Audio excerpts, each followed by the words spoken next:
오늘 우리에게 주시는 하나님의 말씀입니다. 신약성경 사도행전 13장 21절로 23절입니다.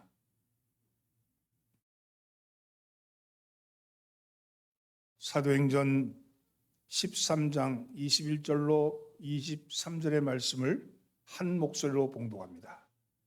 그 후에 그들이 왕을 구하거늘 하나님이 베냐민 지파 사람 기스의 아들 사울을 40년간 주셨다가 패하시고 다윗을 왕으로 세우시고 증언하여 이르시되 내가 이새의 아들 다윗을 만나니 내 마음에 맞는 사람이라 내 뜻을 다 이루리라 하시더니 하나님이 약속하신 대로 이 사람의 후손에서 이스라엘을 위하여 구주를 세우셨으니 곧 예수라.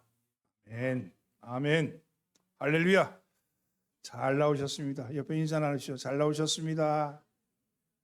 앞뒤로 인사 은혜 받읍시다.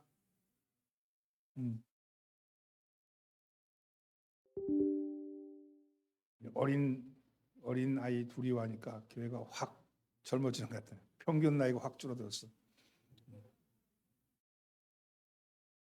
잘 되는 사람은 잘 되는 이유가 있고요. 잘 안 되는 사람은 안 되는 이유가 있다 하는 말이 있죠.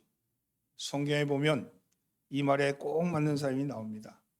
바로 사울과 다윗입니다. 두 사람은 다 같이 하나님으로부터 택함을 받았던 이스라엘의 왕이었습니다. 똑같이 40년간을 이스라엘을 다스렸습니다. 근데 한 사람은 시간이 갈수록 강해져 가고 한 사람은 시간이 될수록 약해져 갑니다. 한 사람은 하나님의 버림을 받았고 한 사람은 하나님의 쓰임을 받았습니다. 이 얘기에 대해서 사무엘하 3장 1절은 이렇게 결론을 짓고 있죠. 사울의 집과 다윗의 집 사이에 전쟁이 오래매 다윗은 점점 강하여 가고 사울의 집은 점점 약하여 가니라. 무엇이 이 두 사람을 이렇게 갈림길로 놓이게 했을까요? 사울왕은 무엇 때문에 하나님에게 버림을 받았고 다윗은 어떻게 해서 하나님의 인정을 받았을까요? 이 구약에 나오는 모든 말씀들은 오늘 우리의 삶을 살아가는데 한 모형이 되는 말씀들이거든요. 그 구약에 있는 말씀이 구약에 있는 나오는 예화들이 우리의 삶을 이렇게 살아야겠다, 이렇게 살면 좋겠다 하는 것을 가르쳐주는 말씀이죠. 따라서 오늘 이 말씀은 우리의 신앙에도 적용이 됩니다. 어떻게 하면 다윗같이 하나님의 마음에 합한 사람이 될 수 있을까? 우리 집도 다윗의 집처럼 하나님의 축복 아래 점점 강성해질 수 있을까? 오늘 이 말씀을 통해서 살펴보려고 합니다. 오늘 우리가 읽은 본문은 바나바와 바울이 안디옥 교회에 파송을 받아서 1차 선교 여행 갔을 때 했던 설교입니다. 선교사 바울과 바나바는 키프로스 섬에서 배를 타고 육지에 상륙해서 지금의 터키 지방인 비시디아 안디옥에서 선교 활동을 했습니다. 이곳은 험악한 산악지대였고 군사의 요충지였습니다. 그런데 상업사로도 매우 중요한 위치에 있는 도시였습니다. 바울이 다닌 곳은 시골이나 산골이 아니고 큰 대도시들을 다녔거든요. 바울은 이곳에서 유대인의 회당들을 돌아다니면서 하나님의 말씀을 강론하고 있었습니다. 바울의 정식적인 그 직책은요, 랍비였죠, 랍비. 그래서 유대인 회당에 들어가서 말씀을 전할 수 있었어요. 바울의 설교의 주제는 오직 예수였습니다. 오직 예수. 사도행전 속에 초대교회 사도의 설교가 총 24편이 실려 있는데 오늘 본문은 바로 사도 바울이 1차 선교 여행 중에 했던 첫 번째 설교입니다. 바울은 이스라엘이 사사시대를 거쳐 왕정시대에 이르러 사울왕과 다윗 왕조의 흥망성쇠를 설명하면서 하나님 마음에 합한 다윗의 혈통에서 예수 그리스도가 이 땅에 오셨는데 유대인들이 십자가에 못 박아 죽인 그 예수가 인류의 구원자임을 설파하고 있는 겁니다. 21절에서 23절 오늘의 본문의 말씀이죠. 함께 읽어보겠습니다. 그 후에 저희가 왕을 구하거늘 하나님이 베냐민 지파 사람 기스의 아들 사울을 40년간 주셨다가 패하시고 다윗을 왕으로 세우시고 증거하여 이르시되 내가 이새의 아들 다윗을 만나니 내 마음에 합한 사람이라 내 뜻을 다 이루기까지 하나님이 약속대로 이 사람의 씨에서 이스라엘을 위하여 구주를 세우셨으니 곧 예수라. 이 세상을 살면서요, 누구로부터 인정을 받느냐, 인정을 받지 못하느냐는 것은 매우 중요한 일입니다. 가치 있는 사람에게 인정을 받느냐, 같이 사는 사람에게 인정을 받지 못하느냐는 것은 그 사람의 존재 이유도 그게 있는 일이죠. 가치 있는 사람에게 인정받지 못하면 사는 게 빡빡하잖아요. 힘들잖아요. 그래서 사람들은 서로 인정받기 위해서 서로 애를 쓰죠. 그런데 신앙인들에게 있어서는 사람에게 인정받는 문제보다도 더 중요한 문제는 바로 하나님께 인정받느냐, 하나님께 인정받지 못하느냐가 신앙에게는 매우 중요한 가치입니다.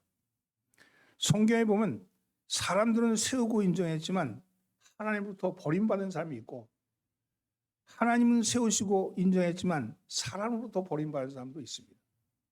사울 왕이나 아합 왕 같은 경우는 사람들은 인정했지만 하나님으로부터 버림받은 사람이고, 이사야나 스데반이나 예수님은 사람들이 떠나버린 사람, 버린 사람이었지만 하나님이 인정한 사람이었죠. 베드로전서 2장 4절 말씀에 사람에게는 버림받았으나 하나님께는 택하심을 입은 보배로운 산돌이신 예수, 예수님을 그렇게 평가한 거예요. 사람에게는 버림받았으나 하나님께는 택하심을 입은 보배로운 산돌이다, 이렇게 말하죠.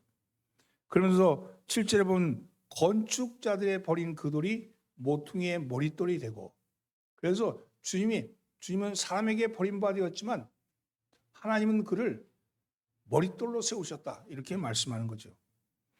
우리가 어떤 삶이 되어가 하는 것은 두말 나위도 없습니다. 사람에게 인정받는 것보다 하나님께 인정받아야 된다. 하나님께 인정받는 사람이 진정한 하나님의 쓰임받는 사람이 아니겠습니까? 먼저 다윗의 쓰임을 받게 된 것을 알기 위해서는 같은 왕이었음에도 왜 사울 왕은 하나님의 버림을 받게 되었는가 하는 것이죠. 이스라엘의 초대 왕이었던 사울은 베냐민 지파의 후손이며 기스의 아들로 부유한 가문의 출신입니다. 그는 키도 컸고 용모도 준수한 사람이었습니다. 하나님은 사울을 이스라엘의 초대 왕으로 세우셨습니다. 최고의 통치권자인 왕이라는 직책은 절대적인 권력의 자리요, 그 자리는 오직 한 사람만이 있을 수밖에 없는 자리입니다. 지금으로 치면 대통령이죠. 대통령. 오직 나라에 오직 하나, 한 사람이죠. 사실 왕이 되기도 어렵지만 왕의 위치를 제대로 지키기라는 것은 더더욱 어려운 자리입니다. 왕이 누리는 권력이나 영화는 그 나라에서 오직 한 사람만이 누릴 수 있는 것이며 행사할 수 있는 것이기 때문입니다. 사울이 하나님의 은혜로 이스라엘 왕이 된 것은 엄청난 축복이요, 그 개인으로 보면 대성공이었습니다.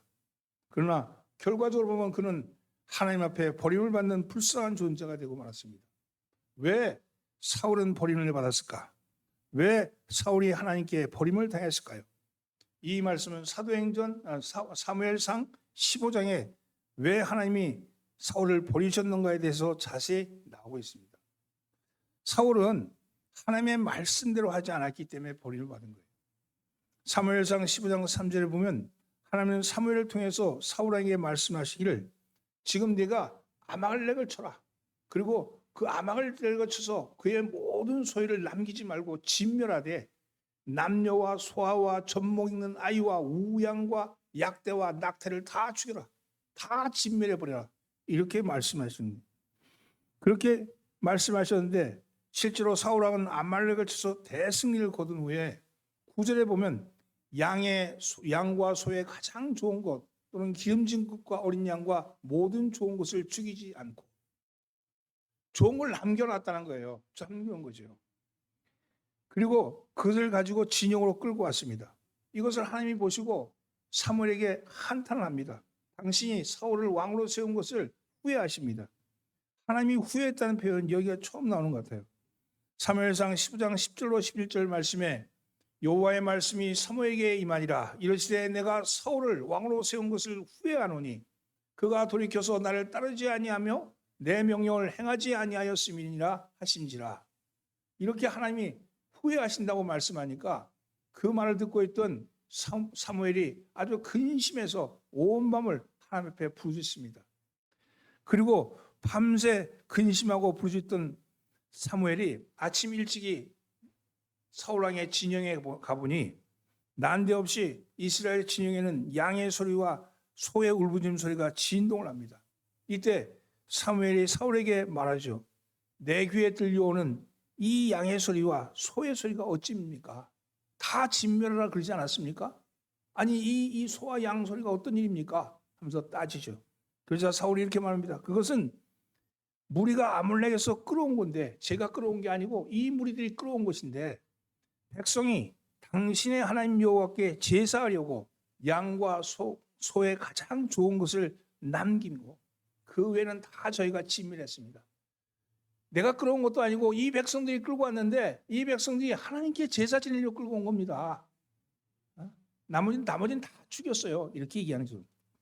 그러자 사무엘이 사울에게 왕이 하나님의 말씀을 버렸으므로 여호와께서도 왕을 버리셨다고 선언합니다. 그게 22절로 23절 말씀이죠. 함께 봉독합니다. 사무엘이 이르되 여호와께서 번제와 다른 제사를 그의 목소리를 청조하는 것을 좋아하신 같이 좋아하시겠나이까?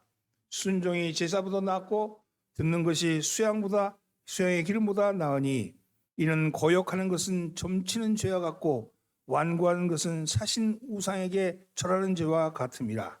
왕이 여호와의 말씀을 버렸으므로 여호와께서도 왕을 버려 왕이 되지 못하게 했다. 한마디로 말하면 사울의 탐욕과 거짓으로 자신의 행위를 위장하고 하나님을 속이려 든 거죠. 그러나 다 속일 수 있어도 하나님만은 속일 수 없지 않습니까? 우리가 여기서 주목할 점은요. 지도자가 부패하면 그 백성도 따라서 부패한다는 사실입니다. 지도자가 부패하면 그 백성도 따라서 부패한다는 거예요. 사무엘상 15장 9절 말씀에 사울과 백성이 아각과 그 양과 소의 가장 좋은 것 또는 기름진 것과 어린 양과 모든 좋은 것을 남기고 진멸키를 즐겨 아니하고 가치 없고 낮은 것은 진멸하니라. 사울과 백성이 그래서 백성도 똑같은 죄를 지었다는 공범이라는 거죠. 다시 말해서 너 해먹는데 나라고 못 해먹을 게 뭐 있어? 지도자가 썩으면 밑에 있는 백성도 다 같이 썩고 만다는 겁니다. 사랑하는 성들은 불순종은요 전염성이 있습니다. 전염성. 불순종하는 사람 옆에 있으면 어느 사이 자기도 모르는 사이에 불순종해지죠. 깨끗한 대리석 옆에 있다 그래서 대리석처럼 옷이 깨끗해지기는 어렵지만 검은 석탄 옆에 있으면 옷이 더럽혀지는 것은 쉬운 법입니다. 불순종의 싹은 하나님의 말씀을 자기 식대로 판단하고 자기 편리한 대로 해석할 때 싹트기 시작합니다. 그리고 불순종의 싹이 영혼에 들어오고 나면 자기가 한 일에 대해서 합리화하기 시작하고 변명하기 시작합니다. 그리고 나중에는 자기가 옳다고 항변하기 시작합니다. 그리고 어느 사이인가 하나님 집 밖에 서 있는 자신을 발견하게 되는 거죠. 예수님은 마태복음 10장 32절로 33절에서 누구든지 사람 앞에서 나를 시인하면 나도 하늘에 계신 내 아버지 앞에서 저를 시인할 거요. 누구든지 사람 앞에서 나를 부인하면 나도 하늘에 계신 내 아버지 앞에서 저를 부인하리라. 이렇게 말씀하셨습니다. 사랑하는 성도들은 우리는 사울의 교훈을 머릿속에 새겨 절대로 불순종의 유혹에 빠진 일이 없어야 할 줄 믿습니다. 그렇다면 하나님은 왜 다윗을 귀히 쓰셨겠나? 다윗이 유력한 집안 출신입니까? 아니면 유명대학을 졸업했습니까? 아닙니다. 다윗은 베들레헴에서 양을 치는 목동이 지나지 않습니다. 하나님 외모로 보지 않으시고 사람의 속마음을 보신다 그랬습니다. 오늘 본문에 하나님은 내가 이새의 아들 다윗을 만나니 내 마음에 합한 사람이라고 했습니다. 여기에 합한 사람이란 말은 내 마음에 드는 사람, 생각과 뜻도 나와 일치하는 사람 이런 뜻이죠. 다윗이 하나님의 마음에 합한 사람이 된 이유가 무엇일까? 다윗이 무엇 때문에 그런 합한 사람이 되었을까요? 먼저 다윗은 그 마음의 중심이 하나님을 향했습니다. 하나님을 향한 마음 때문이죠. 사무엘상 16장에 보면 하나님이 시키는 대로 사울은 패하시고 사무엘이 이스라엘 베들레헴에 있는 이새의 8아들 중에 사울을 대신할 이스라엘의 새 임금을 선택하게 됩니다. 이스라엘의 왕이 될 자격이 무엇일까? 사무엘상 13장 14절에 보면 사무엘이 사울 왕을 말하기를 여호와께서 그의 마음에 맞는 삶을 구하여 그 백성의 지도자로 삼으셨느니라. 사울 왕을 택할 때도 어떻게 택하셨냐면 그 마음에 맞는 삶을 구하여 백성의 지도자를 택했다. 즉 하나님의 마음에 합한 삶이 하나님의 지도자가 된다는 거죠. 이새에는 8아들이 있었는데 이새를 행해서 가서 8아들은 순서대로 오게 합니다. 먼저 장자 엘리압이 나왔습니다. 키도 크고 용모가 준수하고 잘생겼습니다. 사무엘은 속으로 생각하기를 이 사람을 보니 생각하는 걸 보니 이 사람이 하나님의 사람이구나 이렇게 생각했는데 하나님께서 합당하게 여기지 아니하시고 말씀하시길 나의 보는 것은 사람과 같지 아니하니 사람은 외모를 보거니와 나는 그 중심을 보느니라 이렇게 말씀합니다. 그러니까 아니라는 거죠. 그 다음에 차남이 들어옵니다. 아비나답이죠. 그도 아닙니다. 삼남이 들어옵니다. 쌈마입니다. 그도 합격하지 못했습니다. 첫째 아들부터 7째 아들까지 그렇게 다 봤는데 근데 하나도 하나님께서 인정하지 않는 겁니다. 그러자 사무엘이 이새를 불러 묻습니다. 내 아들들이 이게 다냐? 그러자 이새가 말합니다. 아닙니다. 막내 아들이 하나 있는데 지금 이 형들은 다 여기 와 있으니까 그 막내가 지금 들판에서 양을 지키고 있습니다. 그런데 그 아직 어리고 그 아이가 뭐 그렇게 그 볼품이 없습니다. 그래서 여기서 뺐습니다. 이렇게 얘기하죠. 그러자 사무엘이 빨리 불러라고 그랬는데 빨리 불러오는데 그가 오는 걸 보더니 주의 음성이 그에게 이르되 그에게 기름을 부으라고 말씀합니다. 여러분 하나님은 외모를 보지 아니하고 그 마음을 보시는 분이라는 거죠. 다른 형제들은 모든 조건이 다 갖춰져 있는데 믿음이 없었습니다. 조건이 많으니까 하나님보다 다른 걸 더 믿은 거죠. 그러나 다윗은 믿음의 사람이었습니다. 다윗이 하나님 마음에 합한 것은 하나 믿음의 삶이기 때문이었습니다. 사무엘상 17장에 보면 다윗과 블레셋 대장 골리앗과의 싸움이 나오는데 여기서 우리는 다윗의 신앙을 알 수 있습니다. 골리앗이 막대기와 물매를 들고 나오는 다윗을 향해서 이렇게 말합니다. 내가 나를 개로 이기고 막대기를 가지고 나오느냐? 내게로 오라. 내가 내 고기를 공중에 세워 짐승들에게 나눠주겠다. 이러면서 겁을 주죠. 겁발하죠. 그때 다윗이 말합니다. 그 꼬마 다윗이 이렇게 얘기죠. 너는 칼과 단창으로 내게 오거니와 나는 만군의 여호와의 이름으로 내게 가노라. 그러면서 당당하게 나섰죠. 그리고는 물맷돌 하나로 던져서 골리앗의 머리에 맞춰 쓰러뜨립니다. 그리고 골리앗의 칼을 뽑아서 그의 목을 베었습니다. 여인은요, 다윗은 오직 칼과 단창 그것을 의지하는 것이 아니고 갑옷을 의지하는 것이 아니고 오직 여호와의 이름을 의지하는 승리는요 여호와의 손에 달려 있는 겁니다. 사람들은 환경을 보고 상황을 보고 무기를 보고 그 어떤 조건을 보지만 하나님은 그의 믿음을 보신다는 사실이죠. 또한 하나님은 순종하는 사람을 쓰셨습니다. 하나님이 사울을 버리신 이유가 뭡니까? 아말렉을 진멸하라고 말씀했던 그 명령을 어기고 자기 이득을 챙기고 자기 나름대로의 조건을 만들고 자기 나름대로 변명거리를 만들어서 자기 것을 취하려고 했던 거 아닙니까? 그러나 다윗은 순종의 사람이었습니다. 무슨 일을 하든지 간에 하나님께 먼저 물어봤습니다. 이 일을 해야 될까요? 말아야 될까요? 왜냐하면 그분이 결정하셔야 되는데 이런 사울왕에게 쫓기면서도 여러 차례 사울을 죽일 기회가 있었지만 죽이지 않았습니다. 죽이지 않은 그 이유는 단 한 가지. 하나님이 기름 부으신 종을 내 손으로 죽일 수 없다. 내 손으로 하나님이 기름 부은 종이 아무리 사람들 속에서 엉망이라고 얘기할지라도 저는 하나님의 종이다 이렇게 믿었던 거죠.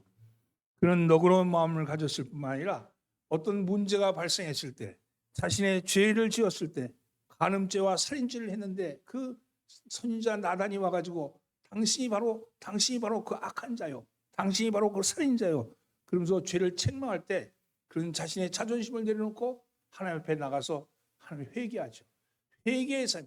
누구나 사람은 잘못 지을 수 있고 잘못 판단할 수 있죠. 인간이기 때문에 그럴 수 있는 겁니다. 그런데 죄를 지적받았을 때 그 앞에 자신의 죄를 토해놓고 하나님 앞에 나가 회개를 구하는 이 다윗의 이 모습이 하나님의 마음에 드는 삶이 되었습니다. 사랑하는 성도님, 우리도 다윗과 같이 하나님의 마음에 드는 삶이 되어야 합니다. 하나님의 마음에 들어야 돼. 인간의 마음에 들어서 뭐 한다고? 인간의 마음에 들면 인간의 마음은 변덕이 죽을 듯해요. 자기도 자기를 못 믿어. 자기도 자기를 못 믿어. 어저께까지 이렇게 해야지 그랬다. 오늘 이렇게 바뀌는 게 나 아닙니까? 근데 그런 사람에게 인정받으려고 머리를 조아리고 거기에 손을 비벼야 된다 그래서 뭐가 이루어지는 게 없어요.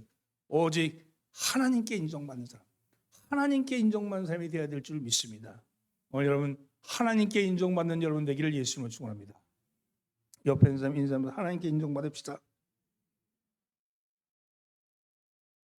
그렇다면 하나님께 합한 사람, 하나님의 마음에 합한 사람, 하나님께 인정받는 사람이 되기 위해서는 어떻게 해야 할까요? 어떻게 해야 우리는 하나님의 마음에 맞는 삶이 되어갈 수 있을까요?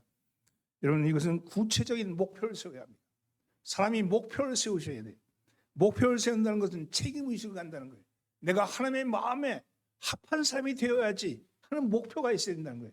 내가 하나님의 마음에 합한 삶이 되어야겠다는 목표를 가지고 있어야 합니다. 목표를 세운 사람은 목표를 달성하기 위해서 그만큼 책임감 있게 행동합니다. 목표가 없는 사람은 책임의식도 없지요. 따라서 목표를 세워서 꾸준히 노력하는 사람은 그만큼 성공할 확률이 높습니다. 우리가 하나님의 마음에 합한 삶이 되기 위해서는 몇 가지의 목표를 놓고 최선을 다해야 합니다. 첫째는요, 변화의 목표를 세우셔야 합니다. 내가 변화의 목표. 나는 그저 내가 그대로 살아갈 것이 아니라 나는 변화할 것이다. 나는 바뀔 것이다 하는 목표죠. 수년간 신앙생활하면서도 여전히 고치지지 않는 것들이 있습니다. 이렇게 예배에 나와 찬송하고 기도하고 말씀을 듣는 사람들은 믿음이 약하더라도 이 말씀을 성령님께서 말씀을 듣는 자의 마음을 만지시죠. 그것을 강하게 만질 수도 있고 강하게 만질 수도 있고 영감이 약해서 약하게 만질 수도 있죠. 어찌됐든 말씀을 들으면서 내 영이 각성하거든요. 각성할 때 무엇이 작동하냐면요. 신앙 양심이 작동합니다. 우리 안에 있는 하나님의 말씀, 그 성령이 나를 깨우치는 거예요. 그래서 말씀을 들으면서 저건 나한테 하시는 말씀 같구나. 나 이래서는 안 되는데 좀 바뀌어야 되는데 이런 마음이 들어올 때 그 마음을 변화에 대한 나를 내놓으라는 겁니다. 내가 이것을 안 고치면 신앙생활 제대로 못하는데 내가 제대로 된 신앙생활을 해야지. 이번 주간은 내가 제대로 된 주의 말씀대로 살아야지 하는 마음이 들어올 때 그 마음을 변화의 목표로 삼으시는 거예요. 성령이 가르쳐 주는 것은 매우 중요합니다. 이런 것은 고쳐서 변화해야 합니다. 그렇지 않는 한 하나님의 말씀, 하나님의 마음에 합한 자가 되지 못하는 거죠. 하나님의 마음에 합한 자가 되기 위해서 믿음의 요소들을 제거하는 것이 변화입니다. 회개란 말보다 훨씬 광범위한 말이죠. 그러기 위해서는요, 바른 가치관을 세우셔야 돼요. 세속화도 영향을 주어야 할, 변화를 주어야 할 중요한 대상입니다. 이중적인 가치관을 가지고 있어요. 무슨 얘기냐? 교회 안에서는 성경의 가치관대로 사는데 사회에 나가면 사회의 가치관에 따라간다는 거예요. 이중적 가치관이죠. 신앙생활을 하는 데는 성경적 가치관으로 신앙생활을 하는데 사회생활을 하는 데는 사회적 가치관, 세속적 가치관을 가지고 신앙생활을 한다는 겁니다. 여러분, 이 세상을 우리는 떠나서 살 수 없죠. 우리는 떠나서 살 수가 없잖아요. 수도원에 갈 수도 없고. 이 세상에 산다는 건 이 세상 가치관 속에서 같이 살아가는 거예요. 이 세상의 가치관은 물과 같은 거예요. 물과 같아요. 그런데 성경적 가치관은요, 물 위에 떠 있는 배와 같은 겁니다. 물 위에 있는 세상적 가치관 위에 떠 있는 성경적 가치관을 가지고 살아가는 거예요. 배가 물 위에 떠 있는 것이 정상이죠. 그러나 배 안에 물이 가득 차게 되면 비정상이 됩니다. 세속적 가치관이 우리 속에 들어와서 우리 안을 채워버리면 우리는 가라앉고 만다는 거예요. 여러분, 예수 믿는 사람도 세상에 살아가야지만 부패한 세상 속에서 빛이 되셔야 되고 소금이 되셔야 합니다. 그러기 위해서는 이 세상적 가치관이 아니라 나는 성경적 가치관으로 살아야겠다. 성경적 가치관이 뭐예요? 생명 중심의 가치관입니다. 생명 중심. 성경적 가치관은 살리는 가치관이에요. 너도 살고 나도 살고 함께 사는 가치관이죠. 생명운동이에요. 세속적 가치관은 뭐예요? 죽음이에요. 내가 더 많이 갖겠다는 거죠. 내가 더 많이 차지하겠다는 거예요. 그게 약육강식이잖아요. 그런 가치관이 세속적 가치관이라면 우리의 가치관은 함께 사는 가치관. 이것이 이 일을 하는 것이 과연 저 사람에게 선한 일인가? 저 사람을 살리는 일인가? 나만 살고 저 사람을 죽이는 건 아닌가? 이걸 물어보셔야 돼요. 함께 사는 것. 하나님이 살리는 하나님이시잖아요. 하나님이 이 땅에 오신 이유가 뭐예요? 생명 주시기 오신 거예요. 생명 주시기 오신 그분이 오늘 우리에게 무엇을 얘기하시냐면 내 안에 살리는 것을 해라. 내 안에 생명 있는 일을 하라. 이렇게 말씀하죠. 사랑하는 성도 여러분, 그러나 세상은 여전히 세상 관례대로 세상 법칙대로 돌아갑니다. 그리고 그것이 마치 더 이기는 것 같이 보이죠. 그러나 시간이 지나고 나면 세속에 있는 모든 것은 잿빛으로 변할 것이지만 우리는 생명은 초록으로 나타날 겁니다. 여러분들 속에 생명의 가치관이 있기를 예수님으로 축원합니다. 두 번째는요, 성장의 목표를 세우셔야 돼요. 우리는 발전해야 될 것이 많이 있죠. 만약 자식이 성장하지 않는다면 부모는 큰 근심을 하게 될 겁니다. 하나님께서 우리를 부르시고 자녀로 삼으셨는데 성장해야 될 부분들이 10년, 20년 지나도 그대로 있다면, 오히려 퇴보하고 있다면 그건 문제가 아니겠습니까? 하나님을 슬프게 하지 않겠습니까? 여러분, 그런 사람은 하나님의 마음에 합한 사람이 될 수 없는 거죠. 그래서 신앙생활하는 것은 신앙의 누군가 멘토가 있어야 돼.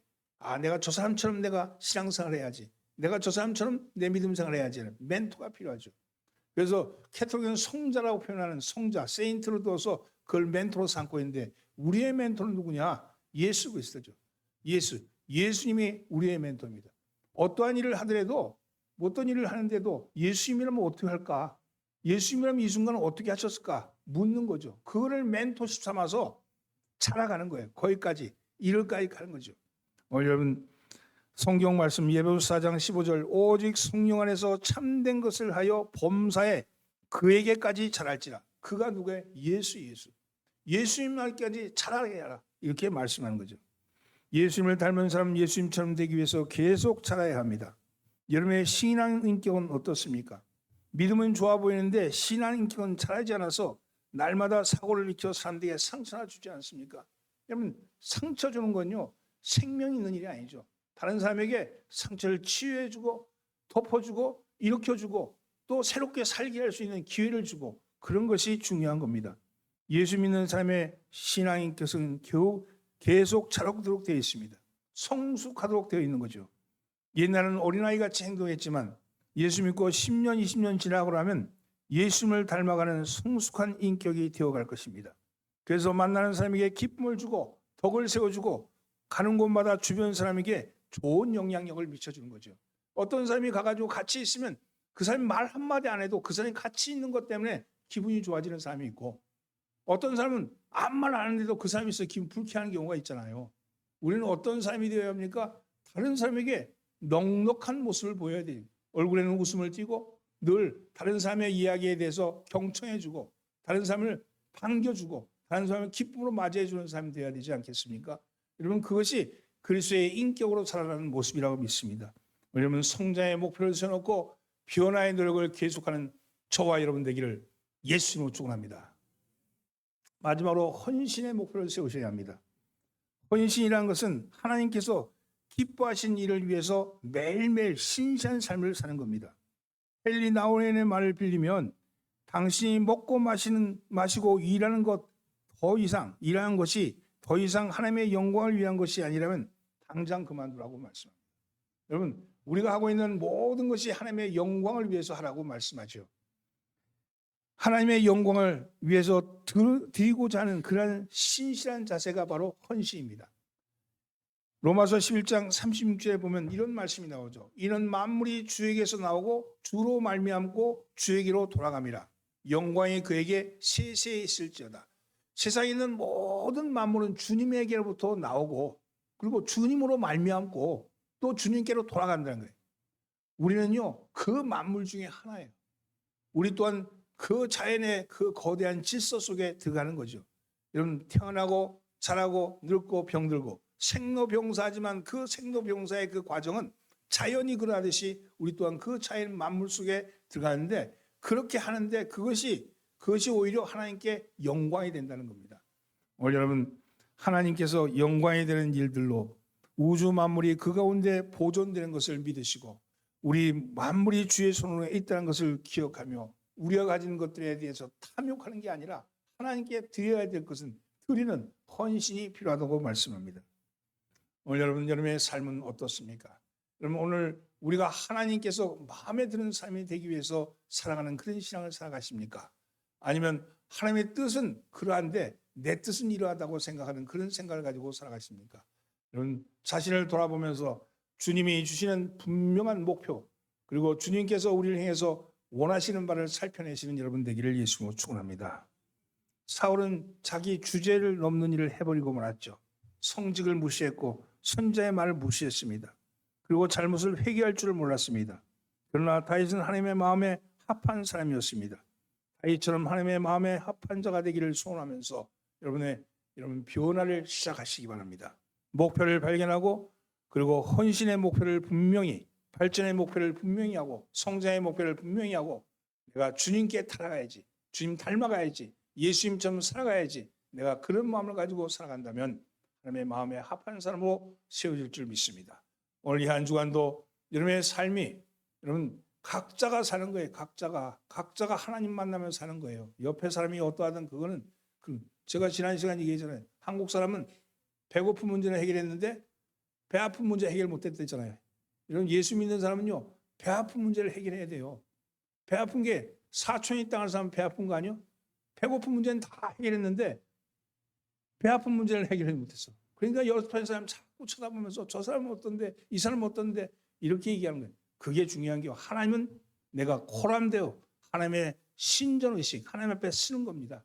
하나님께서 너로 하여금 예수님이 말씀하시는 나를 닮으라고 말씀하시잖아요. 사도 바울이 나를 본받으라고 그렇게 자기 자신을 그렇게 강하게 얘기했듯이 여러분들도 주님과의 관계에서 주님을 닮아감으로써 다른 삶에서 나를 본받으라고 그렇게 자랑할 수 있는 여러분 되기를 예수님으로 축원합니다. 기도합니다. 주님,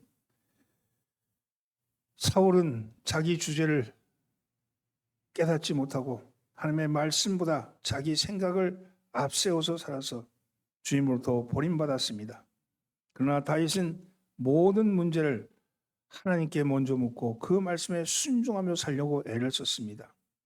두 사람 다 문제는 있었지만 회개하는 방법을 몰랐고 하나님께 돌이키는 방법을 몰랐습니다. 주님, 저희로 하여금 사울과 다윗을 보며 우리의 마음이 어디를 향했는지를 살펴보게 하여 주시옵시고 하나님의 마음에 합한 자가 될 수 있게끔 은혜 허락하여 주시옵소서. 변화의 목표를 세우고 적어도 발전의 목표도 세우고 성장의 목표와 헌신의 목표도 세워서 주님을 닮아가는 생활을 할 수 있게끔 복 내려 주시옵소서. 예수님의 이름으로 기도합니다. 아멘.